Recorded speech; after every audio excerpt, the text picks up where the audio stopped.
కొమ్మి కొమ్మి విన్నావయ్యా కోయిల వచ్చింది, వస్తూ వస్తూ పేపర్ పట్టుకొని పద్ధతి కూర్చుంది. ఏమయ్యా సీనయ్యా సీటు సిరిగిందా, ఏమయ్యా పొనవేలు కేసే దొబ్బేసిందా. ఓకేలే, ఇవన్నీ పట్టించుకోవద్దు, ఏదో పాట పాడాలనిపించింది, నన్ను క్షమించండి. ఇక్కడ పరిస్థితి ఏంటంటే కొమ్మినేని శ్రీనివాసరావుని అరెస్ట్ చేసిన తర్వాత కలుగులో ఉండేటువంటి ఆర్కే రోజా బయటకు వచ్చింది. మంచిగా వెనక ఫ్లెక్సీ పెట్టుకుంది, ముందు మైక్ పెట్టుకుంది, ఈడ మైండ్ పెట్టుకుంది. అసలు ఏం మాట్లాడుతుందో ఒకసారి విందాం. ఇక్కడ ఆర్కే రోజా చెప్తా ఉంది, కొమ్మినేని శ్రీనివాసరావు గారిని చూస్తే చేతులు ఎత్తి నమస్కరించాలి అనిపిస్తుందని చెప్తుంది. ఆవిడ చెప్పింది నిజమే. ఎందుకంటే ఉగ్రవాదాన్ని ఎలా తొక్కివేయాలి, ప్రజల సమస్యల మీద ఎలా పోరాటం చేయాలి, పేదరికాన్ని ఎలా జయించాలి, న్యాయవాదాన్ని ఎలా నిలబెట్టాలని ప్రతి క్షణం ఆయన సాక్షి డిబేట్ లో కూర్చొని మనస్సాక్షిగా వాదిస్తూ ఉంటాడు. కాబట్టి అతనికి రెండు చేతులెత్తి నమస్కరించాలి. ఏమైనా ఆర్కే రోజా, నీకు మైండ్ నుండి మాట్లాడుతూ ఉండవా? అమరావతి రాజధానిలో ఉండేటువంటి మహిళలని వేశ్యలుగా చిత్రీకరించినప్పుడు మురిసిపోయి నవ్వినటువంటి కొమ్మినేని శ్రీనివాసరావుని పట్టుకొని ఆయన చూస్తే చేతులెత్తి నమస్కరించాలనిపిస్తుందా? ఒక వ్యక్తి ఏదో ఒక సర్వేను అడ్డు పెట్టుకొని అమరావతి మహిళల మీద రుద్దుతూ అమరావతి రాజధాని చుట్టుపక్కల ఉన్నందరూ వేశ్యలని చెప్పినప్పుడు ఊగుడుతూ ఊగిపోయినటువంటి కొమ్మినేని శ్రీనివాసరావుని చూస్తే నీకు చేతులెత్తి నమస్కరించాలనిపిస్తుందా?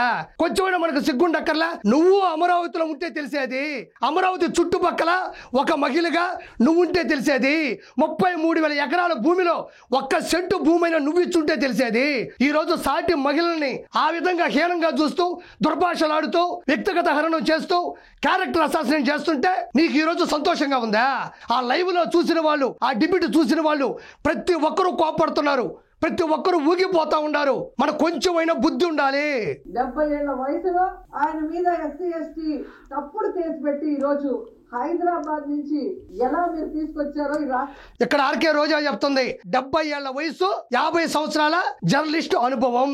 అలాంటి వ్యక్తి మీద అక్రమంగా ఎస్సీ ఎస్టీ కేసులు పెట్టి తీసుకెళ్లారు అని చెప్తుంది. మరి ఆ రోజుల్లో 3 సార్లు ముఖ్యమంత్రి, 8 సార్లు ఎమ్మెల్యే, 7 పదుల వయసు, విలువలు, విజనరీ లెజెండరీ అయిన నారా చంద్రబాబు నాయుడు గారిని అక్రమంగా, అన్యాయంగా, దౌర్జన్యంగా అరెస్ట్ చేసి జైల్లోకి తీసుకెళ్లి జైలు సిబ్బంది చేత ఇబ్బంది పెట్టించినప్పుడు నువ్వేం చేస్తున్నావు? ఒక్క ఎఫ్ఐఆర్ కూడా లేదు.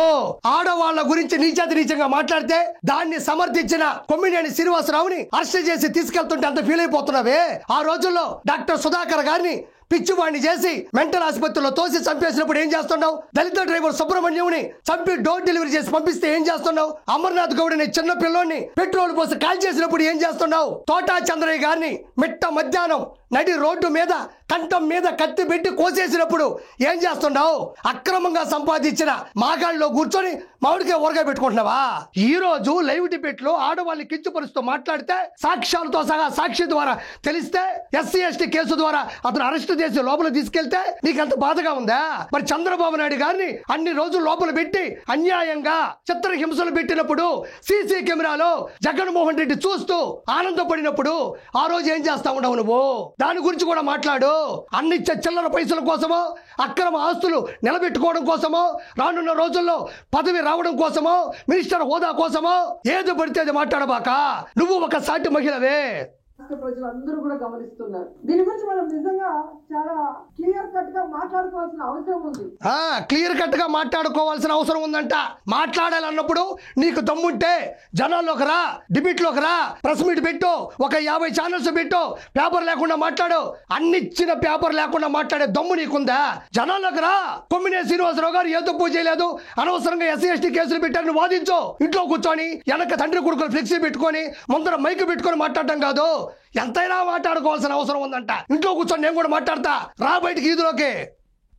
ఆంధ్రప్రదేశ్ లో ఈ రోజు ఎవ్రీ మార్నింగ్ అన్ని పేపర్లో ఉన్న హెడ్లైన్స్ ని డిస్కస్ చేసే క్రమంలో అమరావతిలో ఏ విధంగా రైతుల దగ్గర ఇప్పటికే 50,000 ఎకరాలు లాక్కొని వాళ్ళకి ఇంతవరకు ఏం చేయకుండా ఇంకా 50,000 ఎకరాలు దోచుకొని వాళ్ళు రియల్ ఎస్టేట్ చేసుకోవాలన్న క్రమంలో ముందుకు వెళ్తుంటే కొమ్మినేని శ్రీనివాసరావు గురించి మళ్ళీ చెప్పింది. ఆయన ఒక గొప్ప వేదాంతి, ఈ ఒక గొప్ప సిద్ధాంతి. ఈవిడ చెప్తుంది అమరావతి రాజధాని కోసం 33,000 ఎకరాలు మొదట్లో తీసుకుని తర్వాత 17,000 ఎకరాలు ఓవరాల్ గా తీసుకుని 33,000 ఎకరాలు. మరి ఈవిడ అన్నదమ్ములు ఈవిడకు ఉన్నటువంటి 17,000 ఎకరాలు ఏమన్నా కలిపిందేమో నాకు తెలియదు. అమరావతి ప్రజలు 50,000 ఎకరాలు సమీకరించి ఇస్తే రియల్ ఎస్టేట్ చేస్తున్నారు అని చెప్తుంది. ఏ మహిళా రైతైనా, ఏ అమరావతి రైతైనా, అమరావతి దరిదాపుల్లో ఉన్న ఏ ప్రజలైనా బయటకు వచ్చి చంద్రబాబు నాయుడు గారు మమ్మల్ని చీట్ చేశాడు, రియల్ ఎస్టేట్ చేశాడు, లేకపోతే ఇంకో కంపెనీలకి మరి ఉదారతాభావంతో రాసి ఇచ్చాడని ఏ ఒక్కరైనా బయటకు వచ్చినట్టు ఒక వీడియోగా నువ్వు చేస్తే, న్యూట్రల్ గా ఉన్న ఏ ఒక్కరైనా మీ వైఎస్ఆర్సీపీ కార్యకర్తలు కాదు వచ్చి మాట్లాడిన ఒక్క వీడియోగా నువ్వు డిస్ప్లే చేస్తే కిరాక్ కార్పొరేట్ అనేవాడు ఈ రోజు నుంచి నీ గురించి ఒక్క మాట కూడా మాట్లాడకుండా బయటకు వెళ్ళిపోతా. నేను ఒక్క మాట మాట్లాడకుండా, చాలా మంది కూడా ఫోన్ చేపిస్తున్నావు కదా వాడిని ఆపమను, వాడికి నాకేం వైరం ఉంది, నీకు నాకు వైరం ఏం లేదు. ప్రజాస్వామ్యంలో ప్రజల ఓట్ల చేత గెలిచినప్పుడు ప్రజల డబ్బులు ప్రజలకు ఇవ్వకుండా తినేస్తే కిరాక్ కార్పొరేట్ అంటాడు, మాట్లాడతాడు. నీకు దమ్ముందా ఆ వీడియో చూపించే దమ్ము? ఈవిడ ఇంకా మాట్లాడుతూ ఉన్నది. ఆ రోజుల్లో ప్రజలారా 2019 నుంచి 2024 మధ్యలో ఈవిడ అంటుంది వాళ్ళ నమ్మకాల్ని ఒమ్ము చేస్తూ అని. ఆ నమ్మకాల్ని ఒమ్ము చేయకుండా చంద్రబాబు నాయుడు గారు 33,000 ఎకరాలతో అమరావతి రాజధాని స్థాపించాలని అనుకున్నాడు. కత్తిపోటు బాబాయ్ గొట్టలు వేటంటూ దూసుకొని వచ్చాడు. ఏం చేశాడు? అమరావతి రాజధాని కాదు 3 రాజధానులని 3 ముక్కలాట ఆడాడు. దాంతో ఎన్నో జ్ఞాపకాలతో వారసత్వకు వచ్చిన పొలాల్ని సమీకరించినటువంటి రైతులు కడుపు మండిపోయి ఉవ్వెత్తున నిరసనలు చేశారు. 1631 రోజులు జరిగిన అమరావతి నిరసనలో 230 మంది చనిపోయారు. 3,000 మందికి పైగా అమాయకుల మీద అక్రమంగా కేసులు నమోదయ్యాయి. ఆడవాళ్ళని బూతులు తిట్టించాడు, బూటుకాలతో దండించాడు, పెయిడ్ ఆర్టిస్టులు అన్నాడు, కన్నీటి పరివంతం చేశాడు, వాళ్ళని రకరకాలుగా ఇబ్బంది పెట్టాడు. ఆ రోజు నువ్వేం చేస్తా ఉన్నావు? మరి ఆ రోజు అమరావతి రాజధాని చివరిగా వదిలినప్పుడు మిగతా రాజధాని మీ అన్న ఎందుకు పూర్తి చేయలేదు? 33,000 ఎకరాలు రెడీగా ఉన్నాయి కదా, ఏమీ చేయలే. చంద్రబాబు నాయుడు గారి మీద అక్కసుతో ఎక్కడ చేస్తే ఆయనకు పేరు వస్తుందని ప్రజావేదికను కూల్చి 3 ముక్కలు ఆట ఆడినటువంటి ఘన చరిత్ర జగన్మోహన్ రెడ్డిది. కాబట్టి చంద్రబాబు నాయుడు గారు ఏమీ చేయలేదని మాత్రం ఇంకొకసారి మాట్లాడబాక. ఇక్కడ ఇంకొకటి ఏంటంటే ఆ డిస్కషన్ లో ఒక జర్నలిస్ట్ డిస్కషన్ కు వచ్చిన ఒక జర్నలిస్ట్ ఒక మాట ఏదో మాట్లాడారని మాట ఏదో మాట్లాడాడంట. అది మామూలు మాట, అది చిన్నా చితకా మాట. దేవతల రాజధానిని వేసల రాజధానిగా అమరావతి రాజధాని చుట్టూ వేసులున్నారనేది ఈవిడికి చాలా చిన్న మాట అనుకుంటా. అది చాలా చిన్న మాట. ఒక మహిళగా ఉండి వేరే మహిళల్ని కించపరుస్తూ మాట్లాడితే, అది లైవ్ డిబేట్ లో సాక్షి ద్వారా కనబడితే, సొంత ఛానల్లో జర్నలిస్ట్ ముసుగులో ఇద్దరు మాట్లాడితే, దాన్ని సాక్షి యాజమాన్యురాలు భారతిరెడ్డి గారు దాన్ని టెలికాస్ట్ చేస్తే అది అక్రమంగా కేసులు పెట్టారంటుంది, అది తప్పు లేదంటుంది. ఆయన ఏదో చిన్న మాట మాట్లాడినాడంట. ఇలాంటి వాళ్ళు మహిళలు. దాన్ని ఆ క్షణంలోనే కొమ్మినేని గారు ఖండించారు. కొమ్మినేని శ్రీనివాసరావు ఖండించలేదు. నువ్వు చూసావు, మళ్ళీ ఎందుకు యాక్టింగ్ చేస్తావు? ఆయనకి ఒక పేపర్ వచ్చింది, అదే చేశాడు. నీకు ఒక పేపర్ వచ్చింది, అదే చదువుతున్నావు అంతే. కృష్ణరాజు అనే ఒక నికృష్టుడు, ఒక జర్నలిస్టు నీచాతి నీచంగా మాట్లాడుతుంటే, నిజమేనండి నేను చూశాను, ద హిందూలో, ద టైమ్స్ ఆఫ్ ఇండియాలో నేను చూశానన్నాడు. నీకు అన్నీ తెలుసు కూడా దాన్ని వెనకేసుకొని రాబాకు. ఇప్పటికే 151లో 11 ఇచ్చాడు. దీని దెబ్బ ఈసారికి 0 వచ్చే అవకాశం ఉంది. కలిసి ఆయన డిస్కషన్స్ లో ఎప్పుడూ కూడా ఎవరు కూడా తప్పుగా మాట్లాడితే ఒప్పుకోరు. అమ్మా, ఆయన తప్పు మాట్లాడితే ఒప్పుకోడు. సూర్యవంశంలో పెద్ద వెంకటేష్ గారు, జయం మనదేరాలో పెద్ద వెంకటేష్ గారు, పెద్దన్నయ్యలో బాలకృష్ణ గారు, ఆయన తప్పు చేస్తే అసలు ఒప్పుకోడు. ఓకే ఆర్కే రోజా, ఇంకొకసారి ఇలాంటి అనుచిత వ్యాఖ్యలు చేయొద్దు.